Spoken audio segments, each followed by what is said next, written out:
I'm joined now by James Molnar of the Toledo Free Press, and we're going to take a look at this weekend's box office. And let's get right to it, James. Our first one up is 42. We know the backdrop for this story, Jackie Robinson breaking the color barrier in the MLB. Your thoughts?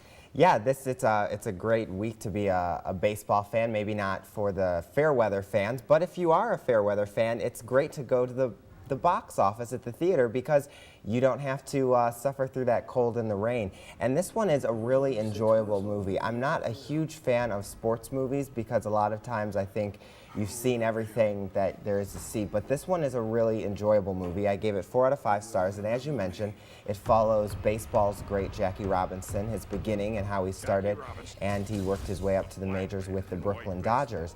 And you have some really good performances here, a breakout performance by Chadwick Boseman.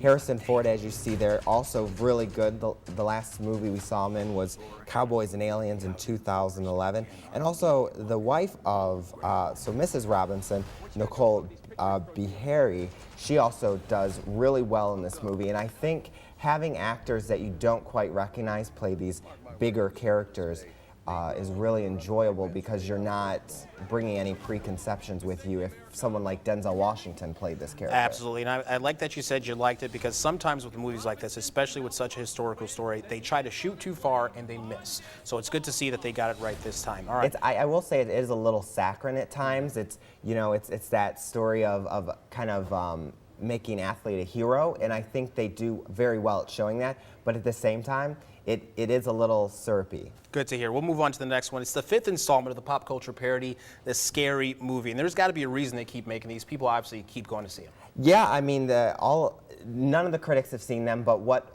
the people who have seen them say that this is basically picks up the formula and just plops it back on the main screen. It's been 7 years since the last Scary Movie, and maybe Sony is interestingly enough bringing it back. And this franchise, I didn't realize this franchise started in 1991 and it's still going strong. So if this is something that you're going to want to look for and the trailer appeals to you, then go see it. I will not be seeing it. I hate these kinds of movies. So I just avoid them. But if you want to see Ashley Tisdale, Charlie Sheen, or Lindsay Lohan on the big screen, this may be one for you. Absolutely, all-star cast, and like I said, there's a reason why people keep making these movies. And so $10 in your pocket, you're going to see a movie this weekend. I'm guessing you're saying 42.